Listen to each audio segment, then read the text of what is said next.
నమస్తే మిత్రులారా. 19వ తారీఖు షిఫ్ట్ 1లో డిఎస్సి అభ్యర్థులు సోషల్ కంటెంట్లో వచ్చినటువంటి 18 క్వశ్చన్ నెంబర్ 113 నుంచి 130 వరకు 18 క్వశ్చన్లు సేమ్ క్వశ్చన్స్ 23వ తారీఖున మధ్యాహ్నం పూట రాసినటువంటి షిఫ్ట్ 2లో రాసినటువంటి డిఎస్సి అభ్యర్థులకు వచ్చిన క్వశ్చన్స్ కూడా కాపీ టు పేస్ట్ లాగా ఉన్నాయని చెప్పేసి డిఎస్సి అభ్యర్థులు నాకు ఫోన్లు చేయటం, మెసేజ్ల రూపంలో విత్ డేటాతో సహా నాకు పంపించడం జరిగింది. సో ఇలా వచ్చినటువంటి ఈ డేటా అనేది ఇది వాస్తవమా కాదా అని మిమ్మల్ని అడగటం ఈ యొక్క వీడియో యొక్క ఉద్దేశం.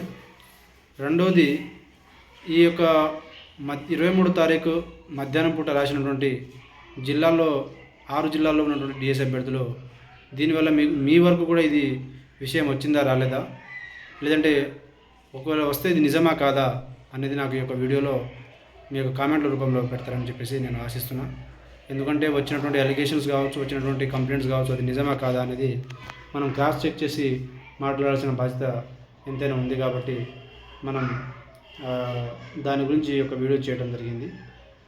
ఈ 23వ తారీఖు షిఫ్ట్ 2లో రాసినటువంటి డిస్ట్రిక్ట్ ఎవరెవరు అంటే గద్వాల్, నాగర్ కర్నూల్, కరీంనగర్, మెదక్, హన్మకొండ, భద్రాద్రి కొత్తగూడెం, ఈ 6 జిల్లాల్లో రాసినటువంటి అభ్యర్థులు మరి ఇది నిజమా కాదా, ఈ యొక్క అలిగేషన్స్ ఏదైతే వచ్చిందో నిజమా కాదా అనేది మీ యొక్క కామెంట్ రూపంలో పెడతారని చెప్పేసి ఆశిస్తున్నాను.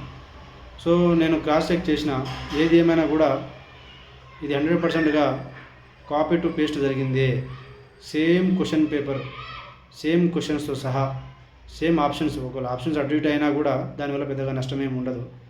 ఎందుకంటే సేమ్ క్వశ్చన్స్ రావడం అనేది, అది ఒక క్వశ్చన్ కాదు 18 క్వశ్చన్ రావడం అనేది ఇక ముదిరిపోయిన బెండకాయలు తలమాసిన ఎగ్జామ్ పెడితే అలాంటి ప్రభుత్వం ఉంటే ఇలాంటి పని జరుగుతుంది అని చెప్పేసి మనం అర్థం చేసుకోవాలి. ఏదో ప్రభుత్వాన్ని మేము తప్పుదోవ పట్టించడానికి, ప్రభుత్వం మీద మేమేదో అలిగేషన్ చేయడానికి కాదు. ఒకటి, ఇది కరెక్టా కాదా అని తెలుసుకోవటం. రెండోది, ఈ యొక్క వీడియో యొక్క ముఖ్య ఉద్దేశం.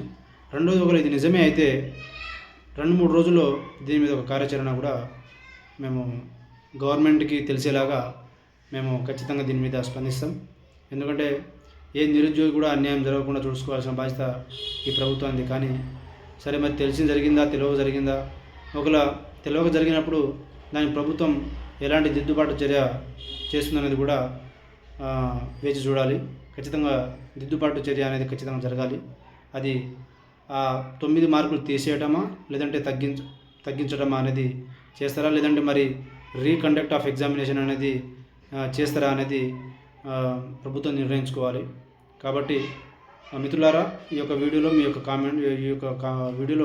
మీ కామెంట్ల రూపంలో దీని గురించి ఒక స్పష్టమైనటువంటి క్లారిఫికేషన్ మీరు ఇస్తారని చెప్పేసి ఆశిస్తూ, జై తెలంగాణ, జై హింద్.